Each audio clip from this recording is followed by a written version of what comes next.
How do you guys think like trash TV fits into everything? Would you call trash TV like what rating would you give like Kitchen Nightmares or something like that, or 90 Day Fiancé? I think it just depends because like people, it depends if you grew up on it or not.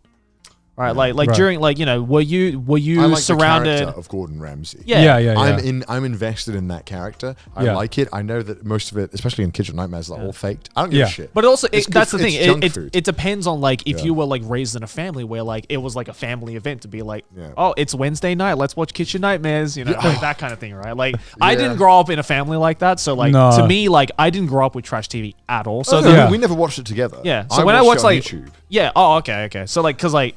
The first time I knew about like Kitchen Nightmare was like through like YouTube clips, right? Or like any TLC show, right? I was like, what the fuck is this? Just because like I knew Kitchen Nightmares because that was like literally when I first saw Gordon Ramsay as well. Right.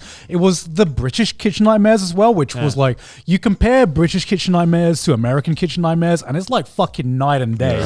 Like not only the editing, but just how like toned down Gordon Ramsay is as well. Toned down in the British one. Yeah, he's toned down.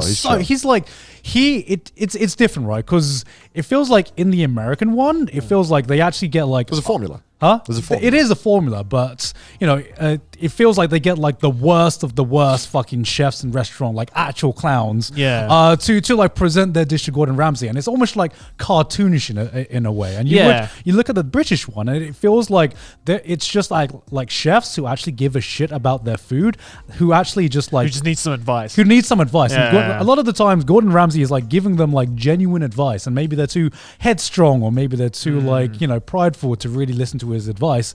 Whereas in America, it actually feels more like this is not even reality TV anymore. This looks so cartoony and feels so over the top that you just don't even take it seriously. I just feel that way about like 99% of American trash TV. No, you know which one? The one I hate the most. I hate it because I used to also watch it a lot. The fucking porn stars.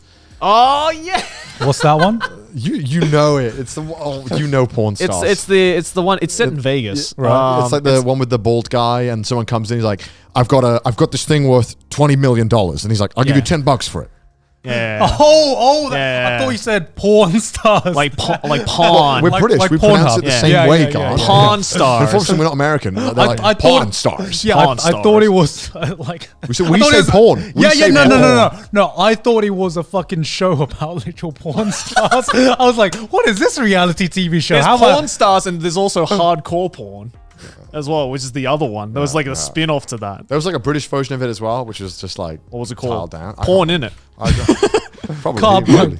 Car boot sailors or something like that, right? Yeah. So like it was like that show is just because it's so obviously fake, but also at the same time you're like, it's just cool just seeing weird shit brought in. I've driven past the porn stars place, but it's in fake. Vegas. They don't even film it in there. No, right? they don't even film it in there. They just film B-roll outside of it, and it's just like because it's in the most ghetto part of Vegas. It's so scary. And then like there'll be this guy comes in. He'll be like, I have this mummified corpse that's been sitting in my grandma's attic in Nevada. You're like, great. He's like, oh, I know an expert. I'm going to bring him down. Yeah. And 10 seconds later, the expert's there. And he's like, well, it is a mummified corpse. It's worth about $50,000. And then he just goes, I'll give you $20 for it. What am I going to do with a mummified corpse? What am I going to do with that?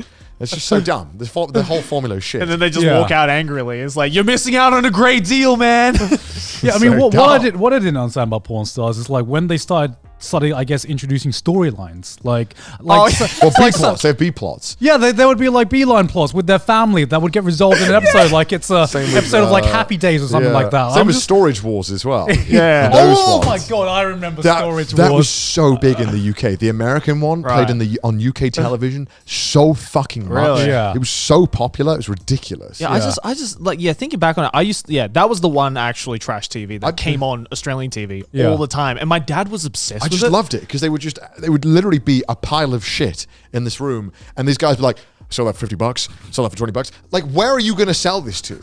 There's like a used bed sheet. He's like, that's $5 right there. It's like, no, it's not. You're not selling this for $5. What if though it's like all connected, like the trash TV universe, where like they trash TV like universe. they like in Storage Wars, they take all the shit and then they go to the porn stars place to like sell it off. It'll be like, I just don't get it because it's like half the time. you know, of course there'll be these fake ones that'll be like, this guy has a lot full of perfect rarity Charizards in perfect grade. And it's like, well, obviously we can sell those. But other times there's just lots or something where it's just all shit. And you're like, even if you could make a profit selling this, surely the amount of time to get rid of all of this shit and sell it is just not worth it. No. Like, yeah, you could sell the pack of AA batteries for $10 if you really wanted to. But why would you? Like, where are you going to sell this to? Yeah. Like, are you shipping it? Surely that has to be taken Japan. into account. Yeah. This is the only country where I see that working, you know, where you can actually sell the stuff and people will buy it and reuse it. They do have storage lots in Japan, but I don't think they sell them, do they? When they no, I don't. I'm pretty sure they they don't actually sell them. use storage for storage purposes. Yeah, but the storage lots, I think if somebody doesn't collect it, I think they just get rid of all the stuff. Yeah, they just I throw don't it all think out. they sell them to the public, which would be a shame because we need a Japan Storage Wars version. That would Storage Wars. Dude, that would be epic. Tanaka-san thinks Directed he can by get a Hosoda great Mamura. deal. Yeah, I can't, I think I know more American reality TV shows than I know British reality TV shows. I can't think of we have You know guys the have one- Naked Attraction. You know we the do have one- Naked okay, Attraction. no. Actually, Which when, I love that show. when I went back to the UK, that was still on TV. It was still airing on Channel 4. You know the ones that actually there's a reality TV show where you feel bad watching it, but even if I don't know how much of it's fake, but like, you know, the debt collectors one. Oh yeah, That's the one where I'm always like, even if this is fake, should we really be Which just one's that making one? storylines? It's like there's a bunch in the UK. We fucking love debt collecting shows in the UK for some reason. They'll be We like, love watching debt collectors as long as we're not on the button Yeah. of it. Well, right? so what's the premise? they go and collect debts. No. It's They just go like collect it's just debts. like Jim It'll be like- owes the bank $50,000, and so it's just like- Jeremy over here is going to go over to his house and collect it. It's this- Let's see what happens. But in the British one, it's just like some guy goes to their house. Hey, we've come here to get the stuff, and then like, fuck off, mate. No, you're not fucking getting my thing. Fuck right off. And they're like, they've got a high magistrate's court notice to collect the stuff. If they don't, they'll start collecting things off the property. And then the police turn up, and then it's just fucked because it's like, oh, these poor people who've had some horrible circumstance, and then we're just shoving cameras in their face while their apartment's being ransacked and they're selling the stuff off. Yeah, they should. it's like, how do you their feel? debts. Tell me how you feel. It's like, yeah, they probably should have paid their debts. But wouldn't everyone pay their debts if they could? Well, is it called Can't Pay, Will Take It Away? That's it. What a stupid name. Can't pay will take it I have never heard of that You've name watched before. it. It's on Channel 5. Dane, the Okay, life I of a don't watch repo Channel man. I'm 5. going to send you links. I don't think I've ever watched a single program. I on Channel guarantee 5. if you watch one, you'll get hooked. Is It's Channel 5 horribly the trash addictive. TV channel. I don't think it's just the trash channel. To me, like It's so addictive watching this stuff. Like, to me, like, 'cause Channel I don't know 4 why. You just yeah. can't help yourself. Like, to me, like Channel 4 is where a lot of like the trash TV goes. Yeah. Even though I can't like think of any. No, Channel 4 is good stuff too, though. Yeah, but like, Channel 4 is. I think Channel 4 is like actually one of like the best channels. It has like the widest range. It seems like to be the most experimental as well. BBC is just like very standard. Here's your like fucking Doctor Who. The Voice. Here's The Voice. ITV is just like here's X Factor once again. That's a reality TV Britain's show Got actually. Talent. Yeah, that's a Yeah, reality I TV show. completely forgot. That's just like reality TV show, just like times 100 though, right? But no one cares about singing reality. Like, is X Factor still going? Huh? Is X Factor still happening? Oh yeah, I'm sure. I'm pretty sure it's still But does happening. anyone give a fuck? Love Island as well. Love Island. Yeah. Is that ITV? I feel like that's ITV. It is. Right? It is ITV. Yeah. So you got like I feel But that's really popular in America as well. The British one. yeah, is it? It's really popular in yeah, America. it is. Oh, the Great British Bake Off as well. I completely forgot about Which that. can't be called Bake Off in the US. Really? They can't. One of the US brands has the trademark. Can you Oh, Google like this, Easy please? Bake. One of them has the trademark to bake Bake Off. So Yeah. it's called something else in America, and they've had to Cook like off. something, and they've had to actually in the Netflix. I think on Netflix they've had to like animate over certain parts of the show where Really? like the trophy. They've had to like they did CGI where they changed what the trophy said. Wow. Oh, it's called The Great American Baking Show. Yeah. Great American Baking Show. Yeah, because they didn't have the rights for the Wood Bake Off. Oh, wow. Because for some reason, a company owns the right for the Wood Bake Off, which is weird. So yeah, they changed it. So that is popular in the US, but it's called technically something different. The baking show. The Great British Baking Show. Just doesn't roll off the tongue as well. It sounds so stiff. I know, right? I know. Does Australia have any reality TV shows? I mean, we got like Australian Idol and like The Voice Australia and like all that shit. How did The Voice get popular? At which point in time did we decide we need more than one singing reality TV show? When was X Factor just not enough? I think it's because like shows like X Factor and like American Idol were like a lot of the times there was like contention of like, are they like judging them on their actual singing or are they judging them on their performance? Yeah. So people are like, we want to know if they can actually sing and looks don't matter. You know, like that whole like fucking like, you know, I inclusive thing. I just hate how they treat you, the audience, as idiots and feed you these garbage storylines. Yeah. I also just get confused about like the judges on a lot of these shows. Like X Factor has like, or Britain's Got Talent has like fucking ruined so many fucking songs for me just because of like they use it at like the emotional point. Like if I hear like "You Raise Me Up" one more fucking time, it's always "You Raise Me Up," right? Like Golden Buzzer, "You Raise Me Up." It's like the X Factor. Wait, they didn't win. Susan Boyle, right? Yeah. Did Susan Boyle win? No, she came second, right? I can't remember. Did Susan Boyle win? So it's like that is like the peak of how TV manipulates us to just want to, you know, they'll give you an underdog and they've got a sad story. Oh no, I've never had a boyfriend. Oh no, you know, and the show doesn't give a shit they haven't had a boyfriend, but they're like, look, audience, care about this. They do it all the time as well with like military stuff. There'll be someone who wants to compete who maybe like served in Afghanistan or something.